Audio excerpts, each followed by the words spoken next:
Hi, I'm Brian with BibleStudying.net. We just finished establishing how valuable the Old Testament is as a set of historical documents, the value that it has for reconstructing ancient history in general, and also in comparison to other religious texts such as Hinduism at the time. And we've seen that it is dramatically well within the standard set for accepting historical documents as a basis for reconstructing ancient history, particularly much more valuable than what we find for Hinduism. And so I want to continue to move forward here. The next time period, I think, is going to be a very dramatic one in terms of what takes place religiously and historically. And we'll start with the sort of background in the Old Testament. The Old Testament, at a certain point in time, the Israelites had decided they wanted a king, according to the Old Testament documents. And the entire tribes, the 12 tribes of Israel, are united then under a king. And this only lasts for a couple generations. And pretty soon what happens is that the kingdom, the single kingdom, is split into two kingdoms, a northern kingdom known as Israel and a southern kingdom centered around the tribe of Judah known as the kingdom of Judah. And what we find happens is that around the 8th century there's some pretty interesting events. According to Britannica.com, after Tiglath-Pileser died in 727, Hoshea, the king of Israel, revolted against the new king of Assyria, who then invaded Israel, and many of Israel's citizens were deported to Assyria. In Britannica's article on biblical literature, in about 721, Israel was annexed outright by Assyria, and its elite, amounting to nearly 30,000 according to Assyrian figures, was deported to Mesopotamia and Media. There's an interesting couple of points there in that last quote. First of all, the date, 721, 8th century BC. Second of all, it talks about Assyrian figures. These are not the figures that we have to get out of the Old Testament. This is what we find in an independent source, an Assyrian source, talking about how many Israelites were deported into where. And that's the next interesting point, into Mesopotamia, but particularly the kingdom that becomes Media-Persia, the Medio-Persian Empire, which today is situated for what we would call the western part of Iran. That's where we find the Medio-Persian centered about. So at least 30,000, according to outside sources, of the Israelites were deported to that area as early as 721 BC. And so let's see what happens. Certainly this starts to be an opportunity for new religious ideas from the Jews who have well-established religious texts from this time now going into this area of Mesopotamia and what is today western Iran. Next, let's talk about the southern kingdom. According to Britannica, the southern kingdom of Judah thrived until 586 BC, when it was overrun by the Babylonians, who carried off many of its inhabitants into exile. According to Britannica's article on the diaspora, they also talk about the Babylonian exile of 586 BC. It says, after the Babylonians conquered the kingdom of Judah, part of the Jewish population was deported into slavery. So now we have two separate times when a large-scale Jewish population is physically moved, taking their religious beliefs with them and their religious history and religious documents with them over into this area in eastern Iraq and western Iran. Now, does that have an impact, this massive inflow of new religious ideas and religious documents, does that have an impact on the people living there and their religious ideas in western Iran and eastern Iraq? Well, in fact, this is what we find. Within the next century, in fact, within the next several decades to a century, there is an enormous number of reformers who begin to reform the existing Indo-Iranian religions that are there. And we know these reformers, but what's strange is in Christianity, when we talk about the Reformation that takes place in Europe in the 15th, 16th century, we know that these aren't new religions popping up, these are denominations of Christianity.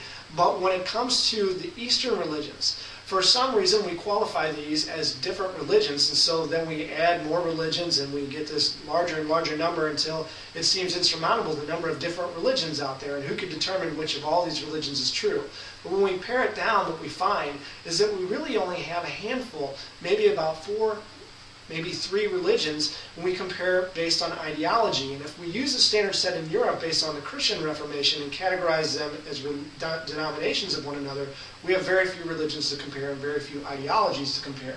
And so it becomes a much, much simpler question. So let's talk about some of these reformers to the sort of Hindu or Indo-Iranian. As we've seen, there's many, many common elements in terms of the gods, the rituals, the ceremonies, and even the religious texts of the Iranians and Indo-Iranians and the Hindus prior to Zoroaster. And Zoroaster becomes the first person that we're going to talk about here. And he's coming when? At what point in time is going to be one of the questions we ask. Well, the first thing to establish here, Zoroaster is, in fact, a reformer of the existing quasi-Hindu, quasi-Indo-Iranian religious point of view. And so this is what Britannica has to say in their article on Hinduism. It says, the Indo-Iranian element in later Hinduism is chiefly found in the initiatory ceremony, a rite both in Hinduism and Zoroastrianism. The Vedic god Varuna appears in the Rig Veda, which is Hindu's religious text, as sharing many features of the Zoroastrian Ahura Mazda. Very similarity between the great god of Zoroastrianism and those found in the Vedas. In addition, the hallucinogenic sacred drink of Soma corresponds to the Homa of Zoroastrianism. So there's a lot of similarities there. Zoroaster, it can be regarded as a reformer. According to Britannica and their discussion of the Avesta, which is the religious text of Zoroastrianism, apparently this text is described as apparently Zoroaster's transformation of a very ancient tradition. Well, what tradition is more ancient than Zoroastrianism? It's the common elements of the Indo-Iranian religion that we find described for us in particularly detail from Hinduism. Lastly, we'll read from Britannica in their discussion of Iranian religion and the sources of our knowledge of it. They say the Gathas contain expressions of Zoroaster's religious vision, which in many ways is a complicated reinterpretation of his inherited Iranian religious beliefs. So he is a reformer of ancient Iranian religious beliefs, the things that were common to both the Iranians and the Hindus at this time. He's a reformer. What causes him to start up this reformation? That's the question. Where does it come from? Could it possibly be the case that the reformations we find taking place at this time are kick-started by the inflow of the Jews with their religious ideas and religious texts, and then decades later we have this outpouring of reformation among the existing religious people that are in the area to which the Jews are deported? And I think there's great historical corroboration for this, not only the time frame, but also some additional elements that we're going to see are similar. So let's talk a little bit more about Zoroastrianism, and let's ask when Zoroaster lives. Well, according to Britannica.com, and this is an interesting point, it is said, according to Zoroastrianism in the article in Britannica, that it influenced other major Western religions, including Judaism, Christianity, and Islam. And it's likely that Zoroastrianism influenced the development of Judaism and the birth of Christianity. But what we're seeing is that, in fact, the historical documentation seems to allow for and provide for and indicate the exact opposite, that it was the inflow of the Jews into the area before Zoroaster that started kickstarting these revolutionary ideas, these reformations within the existing Hindu traditions. And so let's talk about the dates here concerning Zoroaster. In Britannica's article on Iranian religion, they say, unfortunately, there is little agreement as to when Zoroaster lived, though most scholars agree that he lived sometime between 1200 and 600 BC. So there's so little data to go on here that we have to just say somewhere within a 600-year period. We don't know exactly when for Zoroaster. And so let's talk about why they have such this open range here concerning when Zoroaster lived. And from Britannica.com in their article on Zoroastrianism and its history, the title here, by the way, is The Reformation of Zoroaster.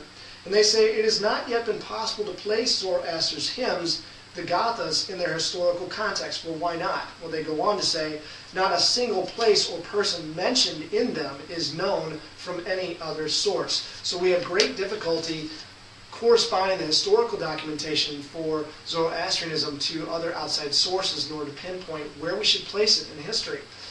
Next we have another statement that tells us a little bit about the time frame here for Zoroastrianism. For Britannica, they say that it is not known when Zoroaster's doctrines reached Western Iran. Remember, it's Western Iran that's the seat of the empires, and where the Jews were deported to.